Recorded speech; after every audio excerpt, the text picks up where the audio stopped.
good. All right. Holy shit, I'm recording again on accident. Look at that. So I was putting the video together that described how I felt like the racial harmony is good with being everybody having their own individual ability to be left alone. And so I say that because it has not been the case and point with our American situation. People have gotten the fulfillment of harassing others, harassing other races. Right now they're trying to harass our minds with a lot of useless nonsense. And I'm starting to see it, especially more again so with Hollywood. 50 years ago they were like, they hated black folks. Now they're trying to put us all in there.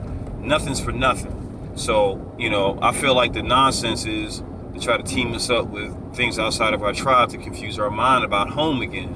Because once people who are born of God start to rediscover God within, it's a different day. You start to have peace. Any small reflection of that was like such an example, like with Bill Cosby.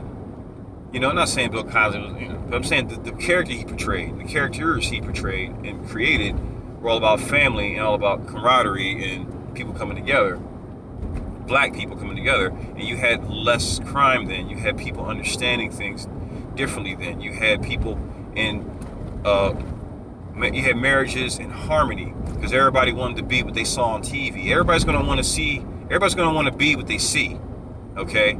Especially when they don't know what the fuck they are. So if you don't know what the fuck you are, it's easy for someone to say, oh yeah, you need to be with this race. Or you need to hang out with these motherfuckers. You need to hang out with these cats over here. It's really easy to do that when, when you're just like, don't know anything. And you're a fucking orphan or some shit like that, It's a travesty, man. It's a travesty. And you're thinking you're winning, you're losing. Social status is created by the black mirror of another right now. Nobody else's inflection of something else. Somebody else is telling them that, oh yeah, this is valuable, this is cool, this is the thing you need. And you fall for it, and you fuck your whole existence up because you told some incepted idea, and another reinforced incepted idea, and another reinforced incepted idea, and another reinforced incepted idea. And you have ideas compounding upon each other that will just continue to become your accounts. Your accounts is your money of your mind. If you have all these accounts of things that are like not necessarily in your nature, but you're swallowing them like they are, then yeah, you're gonna feel out of place, severely out of place. You're gonna feel like, oh man, where do I need to be? But the whole time, you're gonna be, looking for that spot. I'll just share an example without giving a name.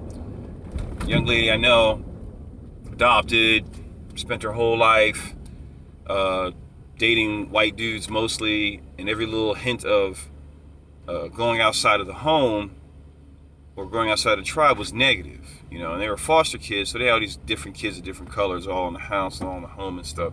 So it's easy just to kind of, she's super dark skinned, so they just kind of like give her shit maybe about that. But, maybe her only hand is dealing with a black dad and a gentle white woman. So so in her mind, she's trying to, because that's their interracial marriage. But in her mind, she's always trying to like, that's a harmonious thing to her. So she has that acceptance because it's in her face all her life. So it's easy for her to accept it on the surface. Different times, different folks. I can't speak of her parents' relationship. I don't know anything about it. But I do know that, most interracial relationships, they're not as active as relationships that are of the same race, though. That's something I have noticed a lot of, within the culture of the United States. People just tend to be more happier when they're with their own. Needless to say, let me keep going here. So yeah, she continued to, live this life like this and continue to get in serious relationship, not really taking black men ever too serious because of the authority figures of her dad maybe, or maybe because, I don't know, negative reinforcement from TV, something else. Young kid raised in like Portland, Oregon, or things like that. So it's kind of like, what is a black kid supposed to do? They're gonna feel lost all this time, and then you take that and you add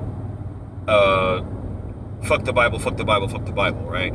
Not fuck Christianity, but just fuck the Bible, because the Bible has information, and with that information, you're able to, I'm not gonna go into it, but then you put that on top of it, your sense of home is distant. Your sense of home is gone and distant. And this is one of the things they try to really push and reinforce, especially on black kids, so they can be ready for the harvest one way or another, because that's where adrenochrome is harvested. But that's a whole other story too.